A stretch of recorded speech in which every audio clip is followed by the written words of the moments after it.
پاکستان اپنے حصے کے پانی پر کوئی سمجھوتا نہیں کرے گا، وزیر اعظم کا بین الاقوامی پلیٹ فارم سے بھارت کو پیغام۔ وزیر اعظم شہباز شریف کا دوشنبے میں بین الاقوامی گلیشیئر تحفظ کانفرنس سے خطاب میں کہنا تھا کہ پاکستان میں 13,000 گلیشیئرز ہیں جن کا تحفظ ہمارے لیے بہت اہم ہے۔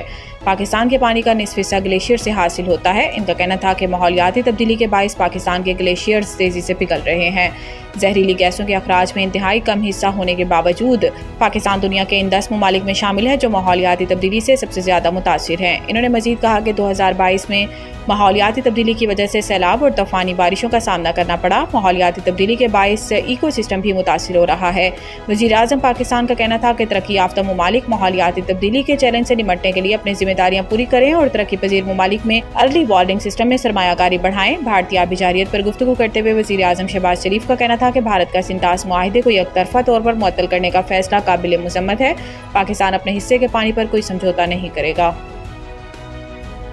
صدر زرداری نے بچوں کی شادی کی ممانعت کے بل پر دستخط کر دیے۔ قانون کے مطابق نکاح خواہ کوئی ایسا نکاح نہیں پڑھائے گا جہاں ایک یا دونوں فریق 18 سال سے کم عمر ہو۔ خلاف ورزی کرنے پر نکاح خواہ کو 1 سال قید اور 1 لاکھ روپے جرمانہ ہو سکتا ہے۔ 18 سال سے بڑی عمر کا مرد اگر کم عمر لڑکی سے شادی کرتا ہے تو اس سے 3 سال تک قید بمشقت ہوگی۔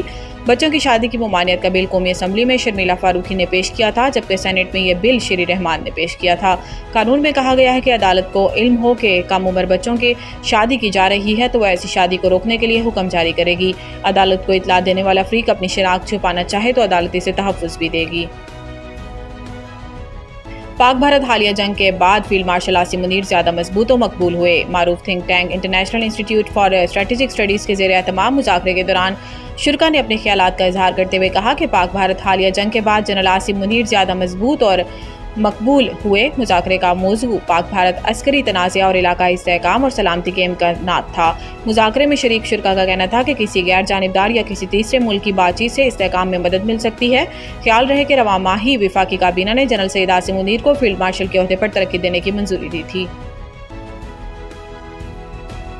اسرائیل نے غزہ جنگ بندی منصوبے پر دستخط کر دیے۔ امریکہ غیر ملکی خبر ایجنسی رائٹرز کے رپورٹ کے مطابق وائٹ ہاؤس کی ترجمان کیرولین لیوٹ نے صحافیوں کو بتایا کہ اسرائیل نے امریکہ کے منصوبے پر دستخط کر دیے ہیں۔ کیرولین لیوٹ نے معاہدے کی تفصیلات سے آگاہ نہیں کیا لیکن نیو یارک ٹائمز نے منصوبے سے آگاہ اسرائیلی عہدیدار کے حوالے سے بتایا کہ ابتدائی مرحلے میں 60 روز کے لیے جنگ بندی ہوگی اور اقوام متحدہ کے ذریعے انسانی بنیاد پر امداد پہنچ جائے گی۔ حماس کے عہدیدار نے بتایا ہے کہ امریکی نمائندے اسٹیو وٹکوف کی تجاویز کا باریک بینی اور ذمہ داری سے جائزہ لیا جا رہا ہے تاکہ اپنی عوام کے مفادات حاصل ہوں اور اسرائیلی جارحیت کا خاتمہ یقینی بنایا جا سکے۔ اسرائیلی میڈیا نے رپورٹ میں کہا تھا کہ وزیر اعظم بنجامن نتن یاہو نے غزہ میں زیر حراست افراد کے خاندانوں کو بتایا تھا کہ اسرائیلی امریکی صدر ڈونلڈ ٹرمپ کے مشرق وسطیٰ کے لیے نمائندے اسٹیو وٹکوف کا پیش کردہ منصوبہ تسلیم کر لیا ہے۔ نتن یاہو کے دفتر نے اس رپورٹ کی تصدیق نہیں کی لیکن وائٹ ہاؤس کی ترجمان نے کہا کہ اسرائیل نے امریکی منصوبے پر دستخط کر لیا ہے۔